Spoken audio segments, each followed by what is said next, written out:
If you had seen little Joe standing at the street corner in the rain, you would hardly have admired him. It was apparently an ordinary autumn rainstorm, but the water which fell upon Joe, who was hardly old enough to be either just or unjust, and so perhaps did not come under the law of impartial distribution, appeared to have some property peculiar to itself. One would have said it was dark and adhesive, sticky. But that could hardly be so, even in Blackburg, where things certainly did occur that were a good deal out of the common. For example, 10 or 12 years before, a shower of small frogs had fallen, as is credibly attested by a contemporaneous chronicle, the record concluding with a somewhat obscure statement to the effect that the chronicler considered it good growing weather for Frenchmen. Some years later, Blackburg had a fall of crimson snow. It is cold in Blackburg when winter is on, and the snows are frequent and deep. There can be no doubt of it. The snow in this instance was of the color of blood, and melted into water of the same hue if water it was, not blood. The phenomenon had attracted wide attention, and science had as many explanations as there were scientists who knew nothing about it. But the men of Blackburg, men who for many years had lived right there where the red snow fell and might be supposed to know a good deal about the matter, shook their heads and said something would come of it. And something did, for the next summer was made memorable by the prevalence of the mysterious disease, epidemic, endemic, or the Lord knows what, though the physicians didn't, which carried away a full half of the population. Most of the other half carried themselves away and were slow to return, but finally came back, and were now increasing and multiplying as before, but Blackburg had not since been altogether the same. Of quite another kind, though equally out of the common, was the incident of Hetty Parlow's ghost. Hetty Parlow's maiden name had been Brownon, and in Blackburg that meant more than one would think. The Brownons had from time immemorial, from the very earliest of the old colonial days, been the leading family of the town. It was the richest and it was the best, and Blackburg would have shed the last drop of its plebeian blood in defense of the Brownon fair fame. As few of the family's members had ever been known to live permanently away from Blackburg, although most of them were educated elsewhere, and nearly all had traveled. There was quite a number of them. The men held most of the public offices, and the women were foremost in all good works. Of these latter, Hetty was most beloved by reason of the sweetness of her disposition, the purity of her character, and her singular personal beauty. She married in Boston a young scapegrace named Parlow, and like a good Brownon brought him to Blackburg forthwith, and made a man and a town councillor of him. They had a child which they named Joseph, and dearly loved, as was then the fashion among parents in all that region. Then they died of the mysterious disorder already mentioned, and at the age of 1 whole year Joseph set up as an orphan. Unfortunately for Joseph, the disease which had cut off his parents did not stop at that. It went on, and extirpated nearly the whole Brownon contingent and its allies by marriage, and those who fled did not return. The tradition was broken. The Brownon estates passed into alien hands, and the only Brownons remaining in the place were underground in Oak Hill Cemetery, where indeed was a colony of them powerful enough to resist the encroachment of surrounding tribes and hold the best part of the grounds.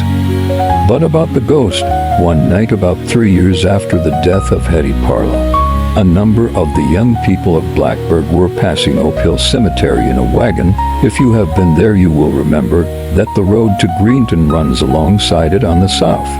They had been attending a May Day festival at Greenton, and that serves to fix the date.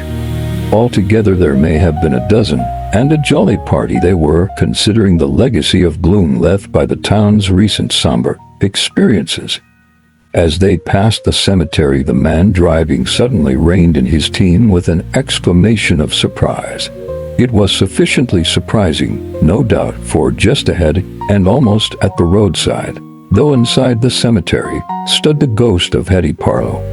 There could be no doubt of it, for for she had been personally known to every youth and maiden in the party. That established the thing's identity. Its character as ghost was signified by all the customary signs, the shroud, the long undone hair, the faraway look, everything. This disquieting apparition was stretching out its arms toward the west as if in supplication for the evening star, which certainly was an alluring object, though obviously out of reach. As they all sat silent, so the story goes, every member of that party of merrymakers, they had merry-made on coffee and lemonade only, distinctly heard that ghost call the name Joey, Joey. A moment later nothing was there. Of course one does not have to believe all that. Now, at that moment, as was afterward ascertained, Joey was wandering about in the sagebrush on the opposite side of the continent, near Winnemucca, in the state of Nevada. He had been taken to that town by some good persons distantly related to his dead father, and by them adopted and tenderly cared for. But on that evening the poor child had strayed from home and was lost in the desert. His after history is involved in obscurity and has gaps which conjecture alone can fill. It is known that he was found by a family of Paiute Indians, who kept the little wretch with them for a time, and then sold him for money to a woman on one of the eastbound trains at a station a long way from Winnemucca. The woman professed to have made all manner of inquiries, but all in vain, so, being childless and a widow, she adopted him herself.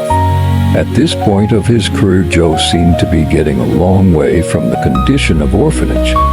The interposition of a multitude of parents between himself and that woeful state promised him a long unity from its disadvantage. Mrs. Darnell, his newest mother, lived in Cleveland, Ohio, but her adopted son did not long remain with her. He was seen one afternoon by a policeman, new to that beat, deliberately toddling away from her house, and being questioned answered that he was going home. He must have traveled by rail somehow, for 3 days later he was in the town of Whiteville, which, as you know, is a long way from Blackburg. His clothing was in pretty fair condition, but he was sinfully dirty. Unable to give any account of himself, he was arrested as a vagrant and sentenced to imprisonment in the infants' sheltering home, where he was washed. Joe ran away from the infants' sheltering home at Whiteville, just took to the woods one day, and the home knew him no more forever. We find him next, or rather get back to him, standing forlorn in the cold autumn rain at a suburban street corner in Blackburg. And it seems right to explain now that the raindrops falling upon him there were really not dark and gummy, they only failed to make his face and hands less so.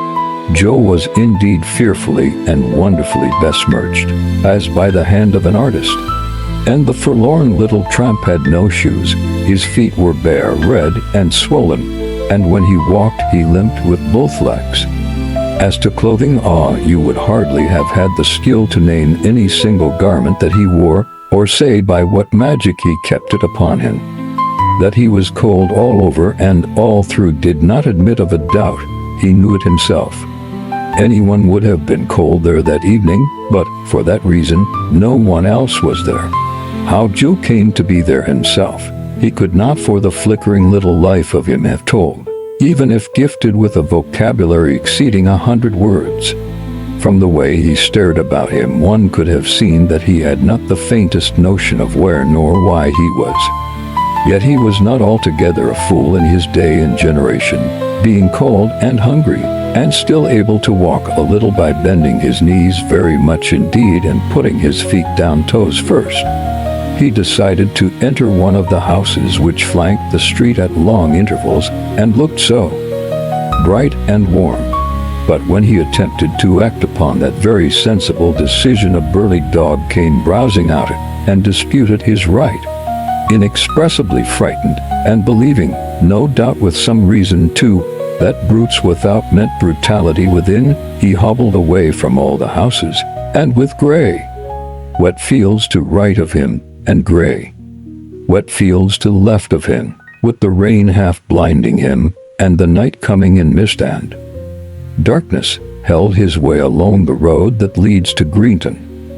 That is to say, the road leads those to Greenton who succeed in passing the Oak Hill Cemetery. A considerable number every year do not. Joe did not. They found him there the next morning, very wet, very cold, but no longer hungry.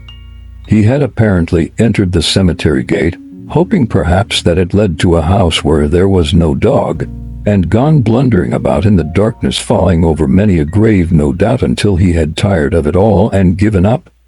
The little body lay upon one side, with one soiled cheek upon one soiled hand, the other hand tucked away among the rags to make it warm, the other cheek washed clean and white at last, as for a kiss from one of God's great angels. It was observed, though nothing was thought of it at the time, the body being as yet unidentified, that the little fellow was lying upon the grave of Hetty Parlow. The grave, however, had not opened to receive him. That is a circumstance which, without actual irreverence, one may wish had been ordered otherwise.